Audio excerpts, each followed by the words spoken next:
জাতীয় গণশ্রমিক পার্টির উদ্যোগে আজকের এই আলোচনা সভায় উপস্থিত কেন্দ্রীয় নেতৃবৃন্দ, মহানগর নেতৃবৃন্দ, বিভিন্ন থানা ও টার্মিনাল থেকে আগত নেতৃবৃন্দ, সাংবাদিক ভাইয়েরা, আসসালামু আলাইকুম ওয়া রাহমাতুল্লাহি ওয়া বারাকাতুহু।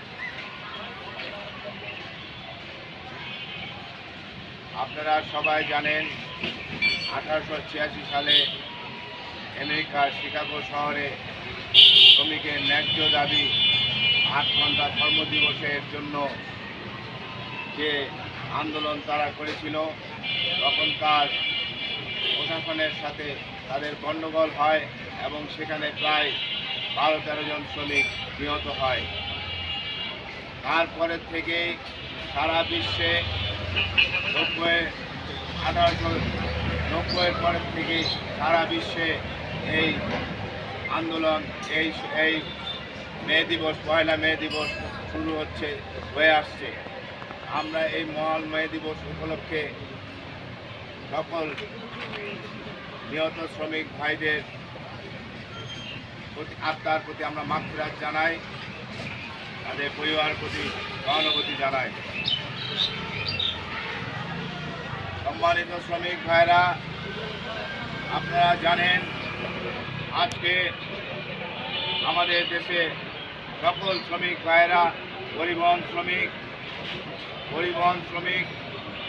নির্মাণ শ্রমিক, গার্মেন্টস শ্রমিক সহ যত শ্রমিক ভাইরা আছে, সকল শ্রমিক ভাইরা আজকে নির্যাতিত, নিপীড়িত।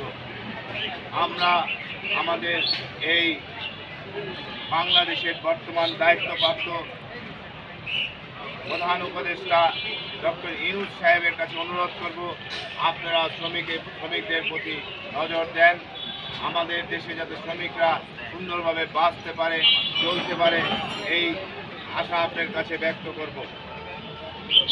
আমরা শ্রমিকরা নির্বাচনও বুঝি না, আমরা শ্রমিকরা কোনো কিছুই বুঝি না। আমরা চাই আমাদের ন্যায্য অধিকার, আমরা চাই এদেশের মানুষ যাতে সুন্দরভাবে বাঁচতে পারে, সুন্দরভাবে চলতে পারে, সুন্দরভাবে সকল ক্ষেত্রে তাদের যাতে বিচরণ থাকতে পারে। আমাদের শ্রমিকের দাবি, আমাদের শ্রমিকের সন্তানদের পড়ালেখা, স্কুল কলেজ থেকে শুরু করে সকল জায়গায় যাতে অর্ধেক বেতনে পড়ালেখার সুযোগ করে দেয়, শ্রমিকদের সন্তানদেরকে যাতে চাকরির ব্যবস্থা করে দেয়। আমরা শ্রমিকরা গাড়ি চললে বেতন, গাড়ি না চললে বেতন নাই। তাই আমি সরকারের কাছে অনুরোধ করব, মালিক সমিতিকে সকল শ্রমিকের নিয়োগপত্র দেওয়ার জন্য। শ্রমিকরা যদি আজকে নিয়োগপত্র পায়, শ্রমিকরা আজকে অসহায়ের মতন জীবনযাপন করতে হবে না। তাই আমি মালিক সমিতিকে বলবো, আপনারা শ্রমিক ভাইদেরকে, সকল শ্রমিক ভাইদেরকে সরকারি নিয়ম নীতি অনুযায়ী নিয়োগপত্র প্রদান করুন। সম্মানিত শ্রমিক ভাইরা, আমাদের ঐক্যবদ্ধ থাকতে হবে, একতা থাকতে হবে। যে কোনো সময়, আমাদের যে কোনো মুহূর্তে বর্তমান যে আমাদের সরকার আছে, সে সরকারকে যাতে আমরা সহযোগিতা করতে পারি, সর্বদিক থেকে যাতে ডক্টর ইউনূস সাহেবের সরকারকে আমরা যাতে সহযোগিতা করতে পারি, আমরা সকলকে অনুরোধ করব। সাথে সাথে ডক্টর ইউনূস সাহেবকে বলবো, আজকে আপনি যখন এই দেশের দায়িত্বে আছেন, আপনি এই দেশে আইন আছে, আইনের প্রয়োগ নাই। আপনি এই দেশে জবাবদিহিতা নাই, কোনো ক্ষেত্রে জবাবদিহিতা নাই। তাই আমি আপনাকে অনুরোধ করব, সকল ক্ষেত্রে যাতে জবাবদিহিতা থাকে, আইনের প্রয়োগ থাকে, যাতে সবাই যাতে সুন্দরভাবে বাঁচতে পারে, চলতে পারে। আমি আপনার কাছে এই আশা করব, আমরা যাতে আপনার দ্বারা একটি সুন্দর দেশ পাই, সুন্দর একটি সমাজ পাই। শ্রমিক ভাইরা, আমাদের দাবি আদায়ের লক্ষ্যে আমরা সকল সমাজ যাতে একতা থাকতে পারি, আমাদের কাঁধে যাতে ভর করে কেউ যাতে বিশৃঙ্খলা সৃষ্টি করতে না পারে, সেই আশা আপনাদের কাছে ব্যক্ত করব। আমরা যাতে কারো দালালি না করি। আমাদের এই দেশটা এখন দালাল মুক্ত দেশ। আমরা বহির্বিশ্বের যে অপশক্তি আজকে আমাদের এই দেশকে যেইভাবে আমাদের অপশক্তি ভারত এবং আশেপাশে যে কয়েকটা দেশ আছে, তারা যে আমাদের দেশকে যেভাবে কুক্ষিগত করে রেখেছিল, বিশেষ করে ভারত, আমরা আজকে এই অপশক্তির হাত থেকে মুক্তি পেয়েছি।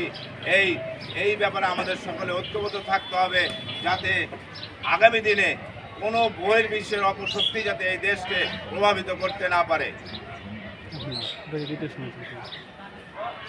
সম্মানিত শ্রমিক ভাইরা, আমরা দীর্ঘক্ষণ দাঁড়িয়ে এখানে বক্তৃতা রেখেছি। আপনারা জানেন আমাদের নেতা পল্লীবন্ধু হোসেন মোহাম্মদের সাথ এই শ্রমিক ভাইদের জন্য অনেক কিছু করেছে। আমাদের নেতা পল্লীবন্ধু হোসেন মোহাম্মদের সাথ শ্রমিক ভাইদের জন্য কলকারখানায় উন্নত মানের ব্যবস্থা করেছে। আমাদের নেতা পল্লীবন্ধু হোসেন মোহাম্মদের সাথ গাবতলী টার্মিনাল করেছে, মহাখালী টার্মিনাল করেছে, সায়দাবাদ টার্মিনাল করেছে। আমাদের নেতা যেসব কাজ করেছে এই দেশে অনেক সরকারি করে নাই। আমি ডক্টর ইউনূস সাহেবকে বলবো আমাদের নেতার রেখে যাওয়া কাজগুলা সম্পন্ন করার জন্য, তাহলে দেশ উন্নত হবে। আজকে যদি বহির্বিশ্বের মতন এই দেশ উন্নত হয় যে আমি এখন কর্ম করব, আমি 2 ঘন্টা 3 ঘন্টা কাজ করে আসব, তাহলে আমাদের দেশে সেই বিদেশের মতন যদি সিস্টেম ডক্টর ইউনূস সাহেব করেন, অনেক বেকার সমস্যা দূর করেন, এখানে অনেক কারখানা করেন, ইন্ডাস্ট্রি করেন, তাহলে আপনাদেরকে সবাই ভালো বলবে। আজকে আমরা ঐক্যবদ্ধভাবে একতাভাবে সুন্দর একটা পরিবেশে আছি। আজকে ইনশাআল্লাহ আমরা যদি একতা থাকি, ঐক্যবদ্ধ থাকি, সকল জনগণ যদি ঐক্যবদ্ধ থাকি, জনগণই হলো সকল ক্ষমতার উৎস। জনগণ যদি আমরা সকলে ঐক্যবদ্ধ থাকি, আমরা আগামী দিনে একটি সুন্দর দেশ গঠন করব। এই সুন্দর দেশ গঠন করার জন্য আমরা কারো দাবেদার গ্রহণ করব না। আমরা সকলে ঐক্যবদ্ধভাবে স্বাধীনভাবে সুন্দরভাবে এগিয়ে যাব। অনেকক্ষণ রোদের মধ্যে দাঁড়িয়ে আপনারা আমার বক্তব্য শুনেছেন। আজকের থেকে আমরা যাতে শ্রমিকরা আমাদের ন্যায্য দাবি পাই, এই প্রধান উপদেষ্টা এবং উপদেষ্টা মণ্ডলীর কাছে আমরা আবেদন রাখছি। আমাদের শ্রমিকের অনেক দাবি আছে, অনেক শ্রম অধিদপ্তরে আমাদের অনেক পদক্ষেপ আছে, কিন্তু আমরা সেগুলোর থেকে বঞ্চিত হচ্ছি। আমরা শ্রম অধিদপ্তরের কোনো কিছু পাচ্ছি না।